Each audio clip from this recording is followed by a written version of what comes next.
മുമ്പ് പോളിടെക്നിക് അധ്യാപകനായിരുന്ന ജോസ് പിന്നീട് 10 വർഷക്കാലം വിദേശത്തായിരുന്നു. നാട്ടിലെത്തി 25 കാടക്കോഴികളെ വാങ്ങി സ്വയം തൊഴിൽ തുടങ്ങി. കാടക്കുഞ്ഞുങ്ങളെ കിട്ടാൻ ബുദ്ധിമുട്ടായപ്പോഴാണ് ഒരു ഇൻക്യുബേറ്റർ വാങ്ങാൻ തീരുമാനിച്ചത്. പക്ഷേ ഇൻക്യുബേറ്ററിന് തീ പിടിച്ച വില. എന്നാൽ പിന്നെ മുട്ട വിരിയിക്കാൻ ഒരു യന്ത്രം സ്വയം നിർമ്മിക്കാമെന്ന് തീരുമാനിച്ചു.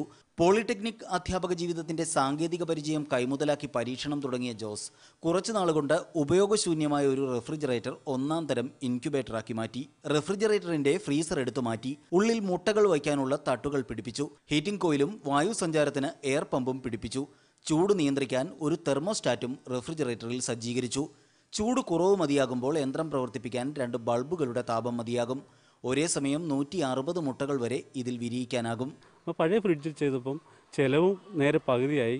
പിന്നെ വൈദ്യുതി ചിലവും വളരെ കുറവാണ്. പിന്നെ നമുക്ക് ഔട്ട്പുട്ട് വളരെ കൂടുതലാണ്. കാരണം വെച്ചാൽ 100 മുട്ട വെച്ച് കഴിഞ്ഞാൽ നല്ല മുട്ടയാണെങ്കിൽ 85-നും 100-നും ഇടയ്ക്ക് വിരിഞ്ഞിറങ്ങുന്നുണ്ട്. വീട്ടിലെല്ലാവരും ഇപ്പോൾ വലിയ ഉത്സാഹത്തിലാണ്. കോഴി, താറാവ്, കാടക്കോഴി, ടർക്കി കോഴി ഇവയെല്ലാം റെഫ്രിജറേറ്ററിൽ വിരിയുന്നു. ഭാര്യ ഉഷയും കുട്ടികളും ജോസിന് എല്ലാ പിന്തുണയും കൊടുക്കുന്നു. കുട്ടികളാണെങ്കിലും രാവിലെ എഴുന്നേറ്റ് ആദ്യമേ ഇൻക്യുബേറ്ററിൽ എത്ര എണ്ണം ഇറങ്ങിയിട്ടുണ്ട് അതിലാണ് താല്പര്യം. ഇതിൽ ഇൻക്യുബേറ്ററിൽ നിന്ന് എടുത്ത് പുറത്ത് വയ്ക്കാനും ലൈറ്റ് ഇട്ട് കൊടുക്കാനും ഒക്കെ എല്ലാവർക്കും ഞങ്ങളെല്ലാവരും ഒരേ മനസ്സോടെയാണ് ഇത് ചെയ്യുന്നത്. ഒരു ഹോബിയും ഒരു വരുമാന മാർഗവുമാണ് ഞങ്ങൾക്കിത്. 9,500 രൂപ മാത്രമാണ് റെഫ്രിജറേറ്റർ ഇൻക്യുബേറ്ററാക്കി മാറ്റാൻ ചെലവായത്. ആവശ്യക്കാർക്ക് ഇതേ നിരക്കിൽ ഇത് നിർമ്മിച്ചു നൽകാനും ജോസ് തയ്യാറാണ്. ഏഷ്യാനെറ്റ് ന്യൂസ്, ആലപ്പുഴ.